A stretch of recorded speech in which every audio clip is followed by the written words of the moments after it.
Exercise 2.4.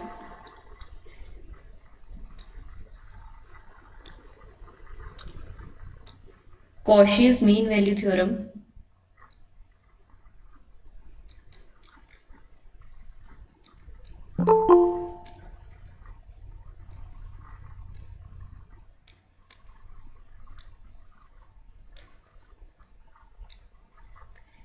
Cauchy's mean value theorem हम पढ़ने वाले हैं. Just like Lagrange mean value theorem, okay? But for two functions. इसमें दो functions के बारे में बात होती है, ठीक है? So let fx and gx, let fx and gx be two functions defined on से क्लोज्ड इंटरवल ए बी पे आपके पास दो फंक्शन डिफाइन है such that first f x and ji x both are continuous,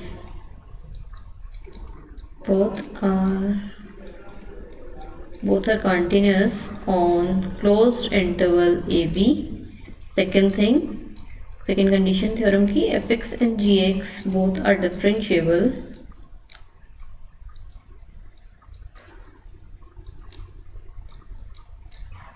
on open interval AB.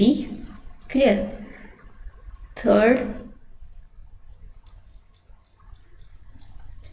g dash of x is not equals to 0 for all x belongs to AB. अब ये third condition actual में क्या है वो मैं बताती हूँ आपको. अगर ये तीनों कंडीशन सेटिस्फाई करती हैं then there exist a point at least a point, there exists at least a point C in open interval AB such that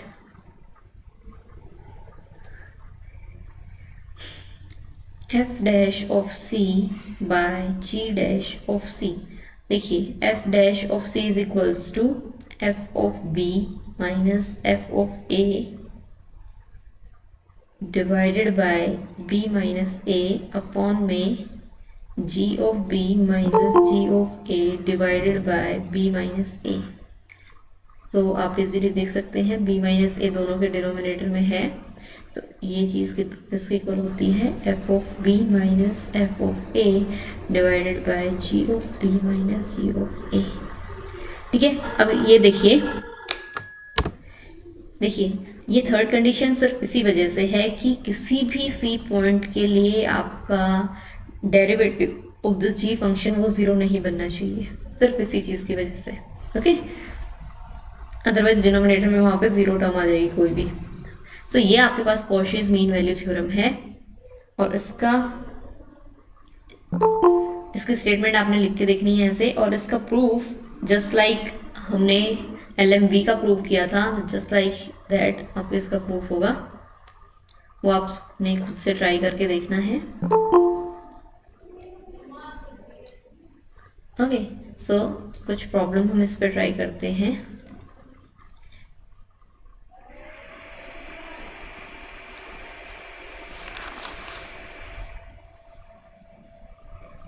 आपके पास है फर्स्ट क्वेश्चन एक्सरसाइज 2.4 से आपके पास फंक्शन गिवन है F X is your sine X, G X is equals to cos X on the interval -π/2 to 0. Okay, तो first जो thing है वो जो चेक करना है वो आपको पता है F x and ji x both are continuous.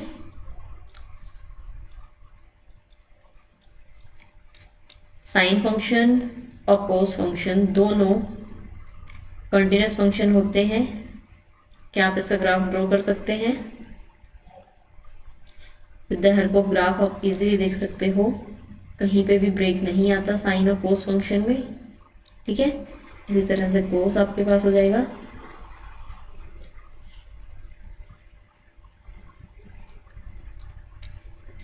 Okay, अभी ये बहुत ही खराब है. सो कोस और साइन फंक्शन दोनों के ग्राफ में कोई भी ब्रेक नहीं होता, so they are continuous. And differentiability में अगर एफ एक्स फंक्शन का डिफ्रेंशिएशन करेंगे दैट इज कोस एक्स, ठीक है, G dash X minus sine X, again वो साइन और कोस फंक्शन वहाँ पे आ गए हैं। F x and ji X are differentiable on open interval minus pi by two to zero. देखिए एक चीज़ मैं जो बताना चाह रही हूँ यहाँ पे, कॉन्टिन्यूस फंक्शन अगर ग्राफ से आपने देखना हो ना कॉन्टिन्यूस फंक्शन को, तो हम बताते हैं कि कोई भी ब्रेक नहीं होना चाहिए, लाइक साइन फंक्शन कोस फंक्शन जो होते हैं, कोई भी ब्रेक नहीं दिखना चाहिए कहीं पे भी, तो फंक्शन कॉन्टिन्यूस। इसी तरह से एक जो चीज़ और है कि डिफरेंशिएबल कोई फंक्शन है, ठीक है, वो आप कैसे देख पाओगे, तो उसके लिए एक चीज़ जो ध्यान में रखनी है वो है कि कोई भी स्पाइक्स ऐसे नहीं बनने चाहिए उसके अंदर। लाइक अगर ये फंक्शन है, अगर यहाँ पे एक स्पाइक बन रहे हैं इस तरह से, ठीक है, इस तरह से, तो वो फंक्शन डिफरेंशिएबल उन पॉइंट्स पे नहीं हो पाएगा, ठीक है। इसलिए डिफरेंशिएबिलिटी में इस तरह से नहीं होना चाहिए। अब ये जो मैंने फंक्शन जो मैं ड्रॉ कर रही हूँ, ये फंक्शन इजीली कॉन्टिन्यूस है, ठीक है, कहीं पे भी ब्रेक नहीं है इस फंक्शन के अंदर, बट ये जिस तरह से ये स्पाइक्स ऐसे कॉर्नर से बन गए ना, इस वजह से ये फंक्शन डिफरेंशिएबल नहीं हो पाएगा। तो ये ग्राफिकली किसी चीज़ को देखने का तरीका है, ध्यान रखिएगा। ओके, नाउ थर्ड थिंग जो आपने देखनी है that is g dash of x and that is minus of sine x. Minus of sine x is not equals to zero. देखो साइन जीरो कहाँ पे बनेगा, ये आपके पास साइन फंक्शन मैंने ड्रॉ किया हुआ है, ये जीरो है, ये पाई बाई टू इधर, सो इतना ही नेगेटिव में चले जाओ तो वो माइनस पाई बाई टू, ठीक है। साइन फंक्शन जीरो कहाँ कहाँ पे बनता है, या तो जीरो पे बन रहा है या फिर आगे जाके पाई पे बनता है, इधर पॉजिटिव साइड में, नेगेटिव साइड में माइनस पाई पे बनता है, ओके। उसके बीच में साइन फंक्शन कहीं भी जीरो नहीं बन रहा। अब जीरो पे ये ओपन इंटरवल है, not equals to zero for all x belongs to minus pi by two zero. Zero open है, जीरो इस इंटरवल के अंदर नहीं है, ठीक है। सो आपके पास जी डैश एक्स भी जीरो नहीं बन रहा। All the conditions of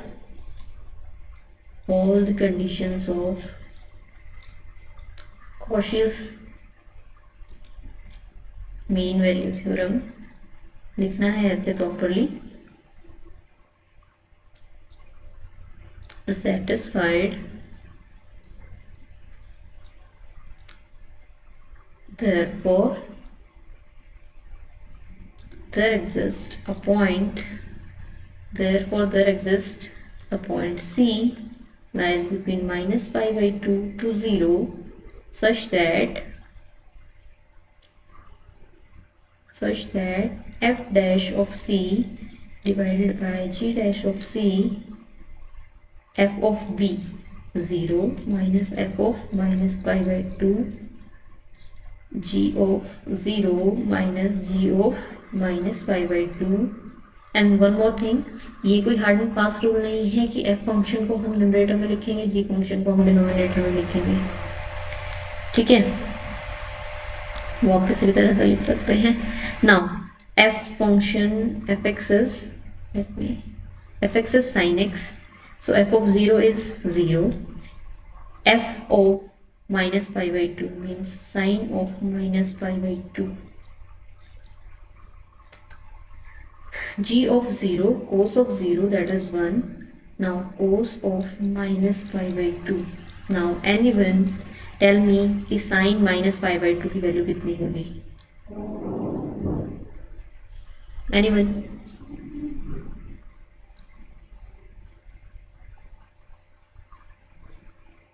class yes बोलिए। साइन मैम -1 और फिर माइनस आगे मल्टीप्लाई तो 1 हो जाएगा। यस करेक्ट, ठीक है, sine of minus pi by two -1 और एक बाहर माइनस है तो न्यूमरेटर में 1, ओके। डिनोमिनेटर में और बताइए मुझे कितना आएगा, cos of minus pi by two is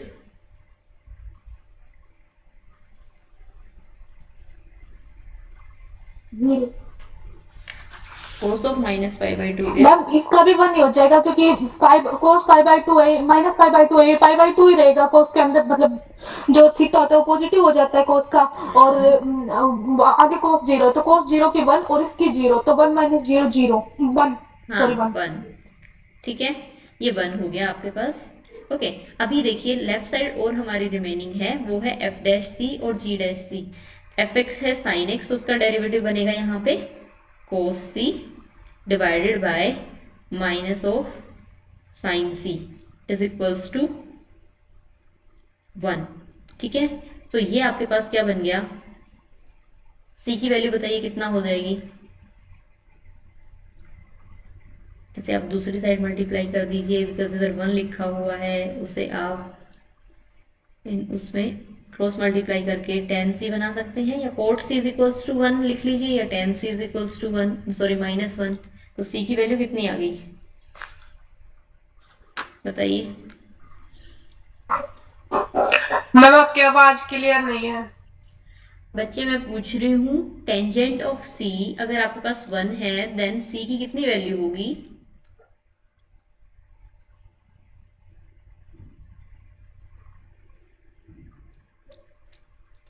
सुनाई आया?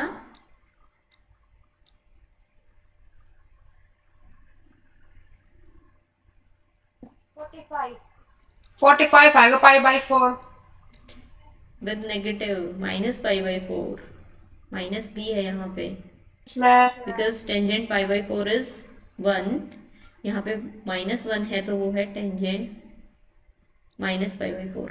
ठीक है, अब ये और देखना है कि whether the c lies between, ये अब c बिलोंग करता है क्या -π/2 to 0 इंटरवल के अंदर। देखिए यहाँ पे ये π/2 है, π/2 -π/2 का हाफ दैट इज -π/4। ठीक है, तो वो जरूर ही यहाँ इन दोनों वैल्यूज के बीच में लाई करेगा। ठीक है, इन दोनों वैल्यूज के बीच में यहाँ पे कहीं पे -π/4 आपका लाई करेगा। ओके, सो इट मीन्स वो जरूर वो इस हमारे -π/2 to 0 इंटरवल के अंदर लाई करता है सी। ठीक है, यही हमने चेक करना था। तो कोशिश थ्योरम यहाँ पे प्रॉपरली एप्लीकेबल है और वो सी पॉइंट भी उसमें लाई करता है। ठीक है, तो इस तरह से क्वेश्चंस करने हैं आपने। नेक्स्ट है टेलर्स थ्योरम, और टेलर्स थ्योरम एक्चुअली अप्रोक्सीमेशन के लिए यूज की जाती है। ठीक है, आपने अप्रोक्सीमेट करना है।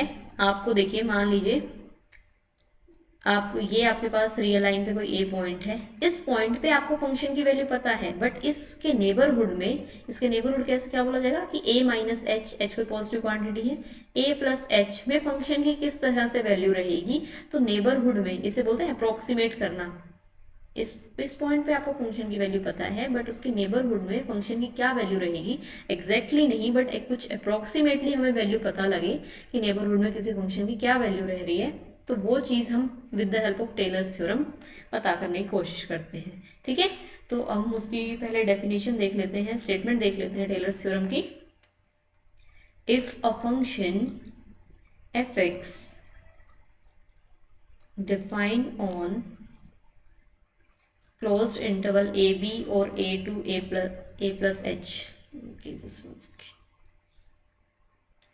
a to b भी आप ले सकते हो, या a की बिल्कुल नेबरहुड में a की a से a प्लस h पे कोई फंक्शन डिफाइंड है, such that first thing is इस फंक्शन के ऑल द डेरिवेटिव्स, फंक्शन खुद, उसका first derivative, second derivative, third derivative, f of n-1 सारे यहाँ पे derivative continuous on this closed interval a to a plus h, जिस पे इंटरवल में हमें बात करनी है। ठीक है, जिस पे नेबरहुड में हमें बात करनी है वहाँ पे नाउ। ठीक है, ये सब continuous, and the nth derivative, n-1 derivative तो continuous, and nth derivative exist on a open interval a to a plus h। ठीक है, देखिए n-1 डेरिवेटिव सारे कॉन्टिन्यूस हैं, और उसके नेक्स्ट जो डेरिवेटिव है nth डेरिवेटिव वो आपका एग्जिस्ट कर रहा है। ठीक है, एग्जिस्ट करना मतलब क्या है, जैसे हम आपका फंक्शन, हम क्या बात कर रहे थे कि एफ एक्स फंक्शन कॉन्टिन्यूस है और उसका एफ डैश एक्स एग्जिस्ट करता हो मतलब फंक्शन डिफरेंशिएबल हो। ठीक है, फंक्शन एफ एक्स कॉन्टिन्यूस है, और अगर एफ डैश एक्स एग्जिस्ट करना बोल दीजिए, या उस चीज़ को ऐसे बोल दे कि फंक्शन डिफरेंशिएबल, एफ एक्स या तो डिफरेंशिएबल बोल दीजिए, या फिर बोल दीजिए कि एफ डैश एक्स वहाँ पे एग्जिस्ट करता हो। लाइकवाइज उस फॉर्म में बोला हुआ है यहाँ पे कि nth डेरिवेटिव आपके पास एग्जिस्ट करता हो इन दिस ओपन इंटरवल, ठीक है। Then there exist at least one real number, और like there exist at least one number, वहाँ पे जैसे c की बात करते थे, there exist at least one real number theta lying between 0 and 1 such that f of a plus h is equals to f of a plus h f dash of a plus x square by 2 factorial f double dash of a plus h cube by 3 factorial f triple dash of a, likewise n minus 1 वाली term कैसे लिखी जाएगी, h raised to power n minus 1 divided by n minus 1 factorial f of n minus 1 a plus, देखिए अब आपके पास reminder की बात आती है, तो लास्ट टर्म की बात आती है, और वो डिफरेंट लोगों ने डिफरेंट तरीके से, मतलब देखिए अभी लिखते हैं, that is 1 minus theta n minus p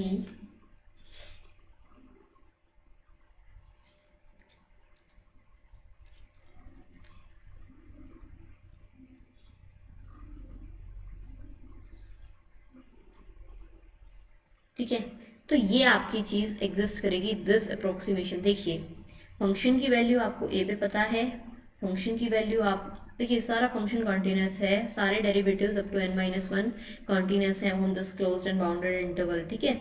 ये सब वैल्यूज आपको पता है, आपके function F X function continuous है, उसके डेरिवेटिव्स हैं ये सब भी कॉन्टिन्यूस है, डेरिवेटिव फर्स्ट डेरिवेटिव भी कॉन्टिन्यूस है, सेकेंड डेरिवेटिव भी, third n minus one derivative तक भी सब कॉन्टिन्यूस है। ये सब वैल्यूज आप निकाल सकते हो ए पॉइंट के ऊपर, ठीक है। और फिर एक और कंडीशन क्या है कि nth जो डेरिवेटिव है वो डेरिवेटिव, मतलब डेरिवेटिव निकालने के बाद जो फंक्शन आया उसकी कॉन्टिन्यूटी यहाँ पे चेक करने की जरूरत नहीं है, बस क्या बात है कि वो सिर्फ एग्जिस्ट करना चाहिए, ठीक है। तो कोई भी आपके पास रियल नंबर इस तरह से मिलेगा, any real number lying between 0 and 1 जो ये चीज़ होल्ड करता होगा। अब ये देखिए ए पे एफ डैश, ए पे डबल डैश, सारे आपको ए पे वैल्यूज पता है, ये ए प्लस एच पे क्या वैल्यू रहेगी, वही बात हो गई कि ए पे आपको फंक्शनल वैल्यू पता है, बट उसके नेबरहुड में कैसा बिहेवियर रहेगा वो हमें इससे पता लगता है, ठीक है। तो अभी देखिए वेरियस साइंटिस्ट ने अपने अलग अलग से अप्रोक्सीमेट करने, हमारा पर्पस क्या है, देखिए मान लीजिए ये फंक्शन हमारा इस तरह से जा रहा है, ठीक है। ए पे फंक्शनल वैल्यू पता है, ए प्लस एच पे फंक्शनल वैल्यू ये निकली, और वो हमने अप्रोक्सीमेट किया with the help of this polynomial कि आपको ये पॉइंट पता है, और दूसरा पॉइंट आपने with the help of a straight line, ठीक है, कि आपने ए पॉइंट से कोई स्ट्रेट लाइन ज्वाइन करने की कोशिश करी और वो बी वो यहाँ पे कट किया उसने, ठीक है। तो आप कह रहे हो कि बी की यहाँ पे इतनी अप्रोक्सीमेट वैल्यू आनी चाहिए, बी पॉइंट मतलब ए प्लस एच पे आपकी इतनी अप्रोक्सीमेट वैल्यू आनी चाहिए।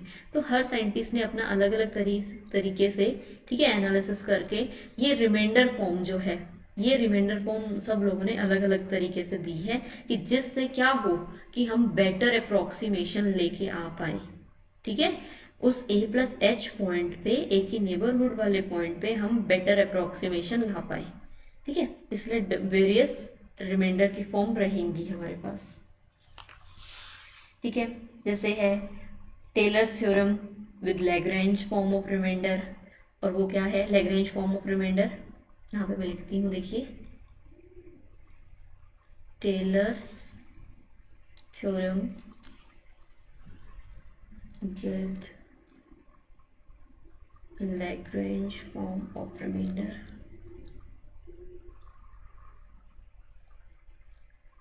उसमें अप्रोक्सीमेशन क्या है, ये दोनों फर्स्ट टू कंडीशंस वहाँ पे सेम है, ठीक है।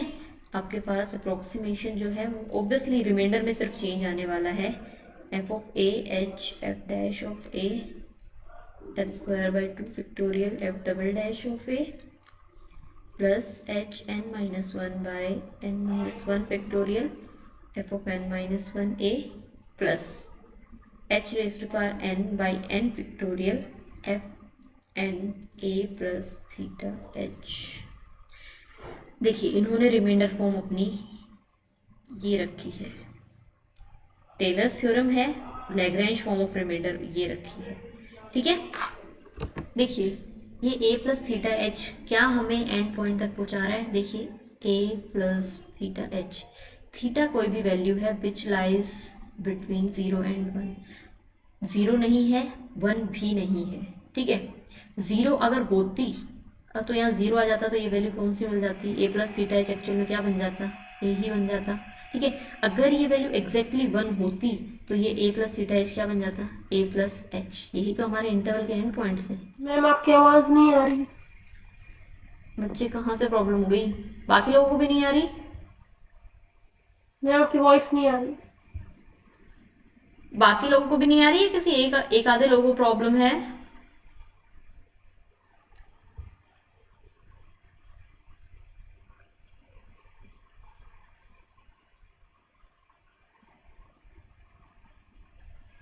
देख रहे थे a प्लस थीटा एच, तो a प्लस थीटा एच क्योंकि थीटा 0 और 1 के बीच में लाई करता है, इसका मतलब है a प्लस थीटा एच भी is any value which lies between a and a plus H. ठीक है, अब ये a था पॉइंट और a प्लस एच पे अप्रोक्सीमेशन देख रहे हो, तो हम किसकी हेल्प से देख रहे हैं, a प्लस थीटा एच की हेल्प से। जब थीटा वेरी कर रहा है, थीटा जब डिफरेंट डिफरेंट वैल्यूज ले रहा है 0 से 1 के बीच में, तो a प्लस थीटा एच आपका एक्चुअली a से a प्लस एच के बीच में वैल्यूज दे रहा है। ठीक है, मान लीजिए थीटा 1/2 है तो a plus H by two, A plus H by two कहीं यहाँ वैल्यू होगी a plus H by two. तो for different different values of theta आप यहाँ पे a से a प्लस एच के बीच में अप्रोक्सीमेशन फंक्शनल वैल्यूज जानने की कोशिश कर रहे हो। क्लियर? तो इस तरह से different different forms of remainder हम इसमें देखने वाले हैं। सबसे ज़्यादा इम्पॉर्टेंट जो चीज़ रहती है जिससे प्रॉब्लम्स हमारी, वो है मैक्लॉरेंस थ्योरम। मैक्लॉरेंस थ्योरम आपने देखा भी होगा। मैक्लॉरेंस थ्योरम में क्या है, फंक्शनल वैल्यू एट 0 निकाली जाती है। ठीक है, तो वो हम नेक्स्ट क्लास में देखेंगे, मैक्लॉरेंस फॉर्म ऑफ रिमाइंडर। आज सिर्फ क्या किया है, Taylor's theorem and Taylor's theorem with Lagrange form of remainder. ठीक है, ये आपने देखना है, और आपने Cauchy's theorem, Cauchy's mean value theorem को भी रिवाइज करना है और वो एक्सरसाइज कंप्लीट करनी है। ओके।